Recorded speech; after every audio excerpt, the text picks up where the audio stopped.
Улсын дээд шүүхээс хууль зүйн чиглэлээр үйл ажиллагаагаа явуулдаг ихтэй сургуулиудтай хамтран нээлттэй ажлын байр өдрөлгийг үе шаттайгаар зохион байгуулахаар төлөвлөсөн билээ. Энэхүү өдрөлгийг 2025 оны 4-р сарын 25-ны өдөр Монгол Улсын их сургуулийн хууль зүйн сургуулиас эхлүүллээ. Өдөрлөгт тамгын газрын дарга заяа дэлгэр тэргүүтэй холбогдох албаныхан шүүхийн академи, Монгол Улсын их сургуулийн хууль зүйн сургуулийн захирал доктор Амар Сана, практик сургуулийн төвийн эрхлэгч Болормоо болон багш оюутнууд оролцов. Төгсөж байгаа оюутны сурагчид мэргэжлээ сонгох, ажиллах байгууллага сонгоход бид нар бүх талын мэдээллийг бас өгч шүүхийн салбарт хуульчдын ажиллах маш том карьер боломж байгаа шүү гэдгийг оюутнуудад таниулах хамгийн гол нь бид нар энэ ямар нэгэн хаалттай зүйл биш хэн ч гэсэн улсын дээд шүүхэд нээлттэй сонгон шалгаруулалтаар өрсөлдөөд мэдлэг чадвараараа харуулад ингээд бас ажиллах боломжтой.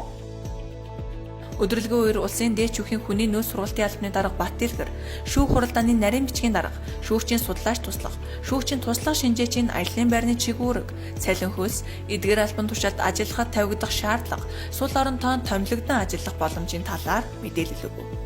Нээлттэй ажлын байр өдөрлөгт оролцсон оюутнууд сэтгэлээ хуваалцлаа. Улсын дээд шүүхийн бүтэц бүрэлдэхүүн тогтолцоо чигүүргийн талаар төдийлөн ойлголтгүй байсан. Тийм болохоор бид нэр яг энэхүү ажлын байрны өдөрлөгөөр улсын дээд шүүхэд ямар ажлын байрнууд байдаг. За мөн улсын дээд шүүх зөвхөн шүүгчийн туслах юу гэдэг нарийн бичгийн даргаал хязгаарлахгүйгээр цааш нь судалгаа шинжилгээний ямар ажлуудыг зохион байгуулдаг.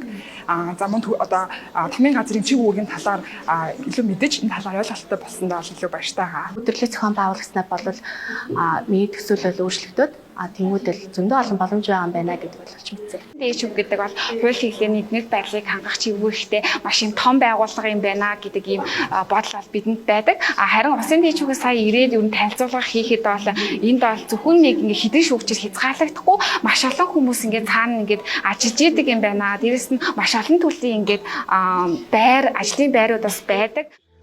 Мөн шүүхийн академийн захиргааны эрх зүйн секторын эрхлэгч хулан шүүхийн академийн ажлын байр тавигдах шаардлагын талаар танилцуулж, шүүхийн академид ажилласнаар байнга суралцах боломжтой гэдгийг тодтогч байв. Манай шүүхийн академи нь ер нь бол залуу төгсөгч нар ихтэй.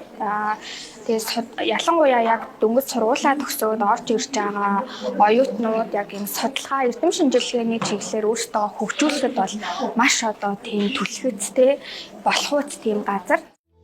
Өдөрлөгийг хааж улсын дээд шүүхийн тамгын газрын дарга заяа дэлгэр мэдлэг ур чадвартай бол ажлын туршлагаас үл хамааран улсын дээд шүүхийн үүд үргэлж нээлттэй гэдгийг онцлон хэлсэн юм а.